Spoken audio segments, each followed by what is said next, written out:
So my name is Jackie Tarabay, and it's an absolute honour to be here today. I'm actually standing here feeling so terrified, and I said to Rati, who was my trainer, "This is all your fault," because it was Rati that encouraged me to put an abstract in. And damn it, I got accepted. So my workshop today is called Speaking the Unspeakable. And like I said earlier, when I applied for the abstract and then I got the email to say that I had been accepted, immediately I noticed the anxiety emerging in me, just swirling around, and then the heat rising, the tenseness of my jaw and my neck, followed by the inner critic. What the hell would you know? Who do you think you are? I've not written a book. I don't have a PhD, aka permanent head damage. But I do congratulate those who have done that. I could not do that. And so what I did was I actually then turned towards the teachings of the CI practice. So I went through the process of some of the stepping stones. And when I did that, my why emerged. Why do I want to do this? And it's really simple. I never ever wanted anybody to feel like their grief was too big or too painful to hear. And then I also thought, but everyone's got a story. So I sat with that. And I do have my own personal story of grief and loss, which in this 30-minute presentation is my own personal narrative of grief, loss, and love. I kept asking myself too, and I hear this from my clients all the time when they come in and they will start to tell me their story of grief and loss. And they will share and they go, but I have never told my friends or family this. So why are we still so conditioned to suppress our emotions? And yet we're in this modern world with all this technology, medical advancements, wealth and freedom, and yet we still can't express how we truly feel. And arguably, I think that we are conditioned further and that we're worse at it than ever to continue to push our emotions down. Can anybody here ever think of some of the euphemisms that people would say if you had lost someone? I know in my own personal experience, some of the well-meaning messages but really don't serve us. Well, at least she had a good innings. She was 90. Great. Well, but it was in God's plan. But only the good die young, Jackie. I'm like, oh, what does that say about me then? So all these cliches that people throw out just make us disconnect from our own grief and push it down. And the only thing that does is pushes us to coping mechanisms that do not serve us in the long run.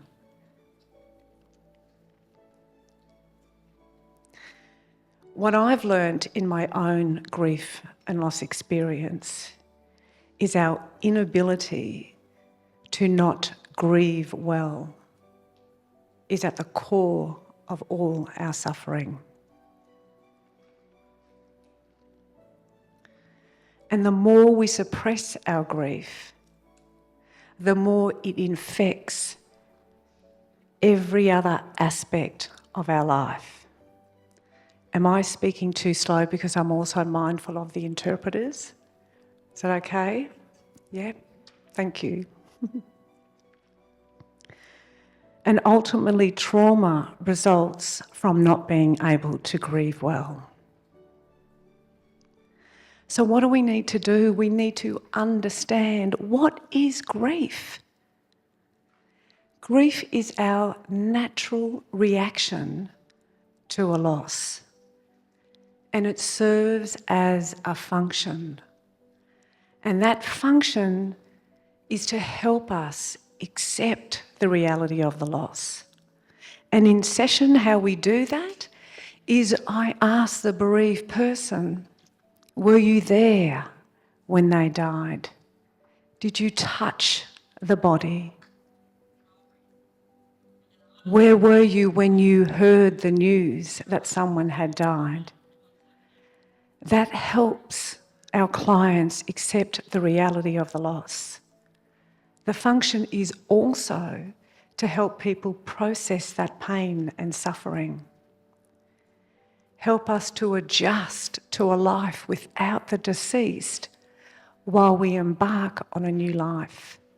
That is the function of grief. And when we interrupt that, it doesn't serve anybody.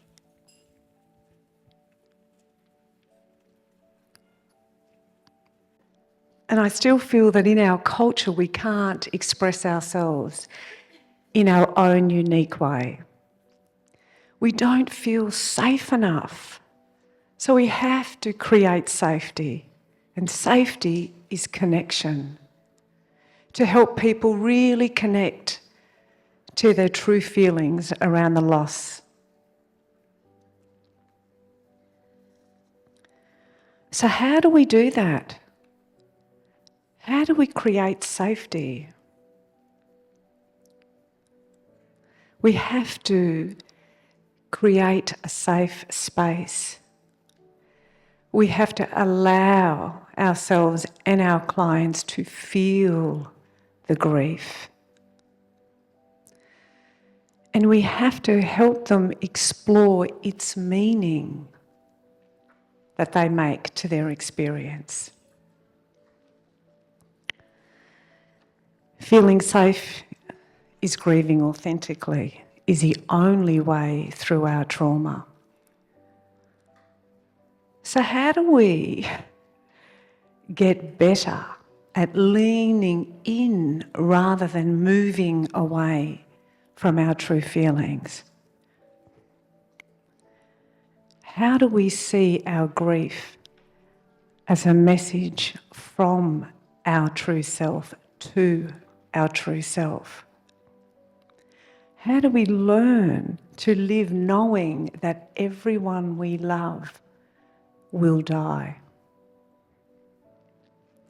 And for me, I have always been fascinated with how people cope with adversity.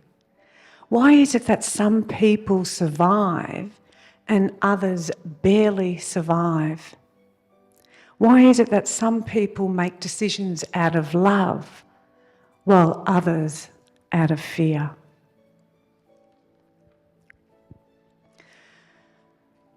So I ask myself, what do I do? And I have always, at such a young age, have been curious. And I do this with my own family, friends, and my clients, and I ask them, tell me what happened. How did it make you feel? Tell me your story.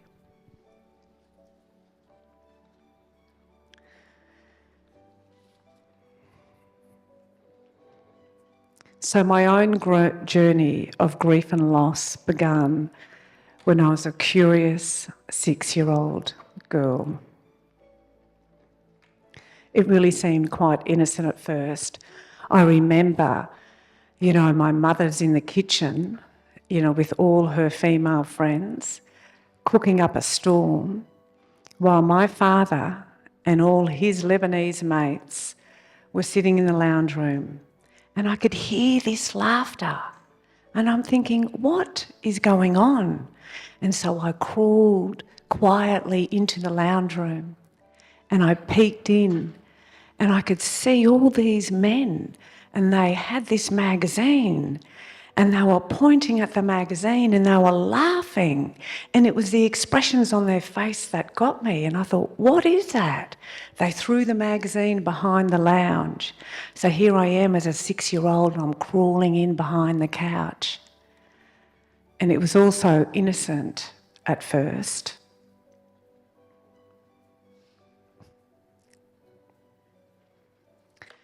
My first encounter with pornography.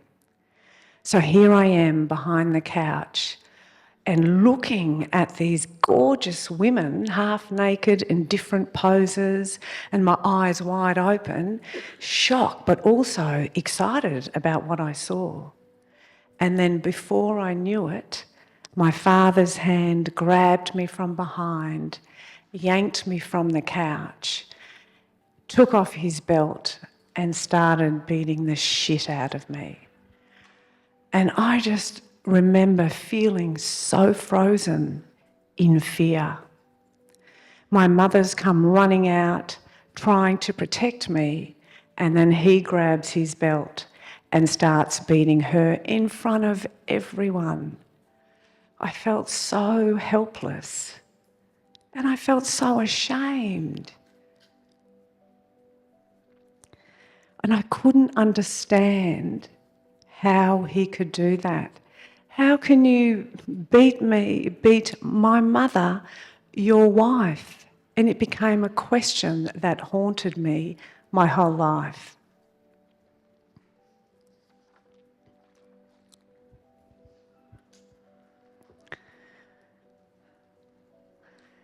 While my father was also tactile and loving, I was constantly in a state of fear, of misbehaving in his presence.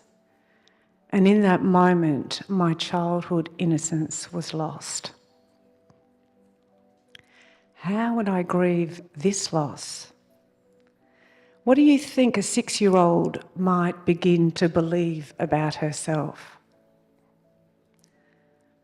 Yes, for me it was, what have I done? I must be a horrible human being. It is all my fault. And yet, I desperately still craved his love and affection. He was my father. He was the first man that I would ever love. But I also knew that I couldn't express my true feelings, because each time I expressed my true feelings, it was always received with a raise of a hand. There's people who are worse off than you. And during the beating, when my father saw me look at the magazine, he kept saying in Arabic, shame alayki. And shame alayki in Arabic means shame on you. So for me, how did I grieve his love? Something must be wrong with me. So guess what? The coping mechanism of the disease to please was born. I had to find a way to get the love from my father, because I did not feel worthy of his love. What I did, I chose attachment over authenticity. It was my only option. I had no choice. But I knew I couldn't suppress my feelings. So I closed my own heart to loving and honouring myself. 10 years on, I had mastered the disease to please. I was so good at saying things to people that I knew that they wanted to hear, and doing the things, behaving in a way that appeared to be acceptable. However, this was exhausting. 10 years of suppressing myself. I received another beating at the age of 14, purely because I was on the phone to a boy. So I never finished year 9 because of all the bruises. So what did I do? I prayed so goddamn hard that he would leave. Also coming from a good Catholic family, I prayed and I prayed that he would leave.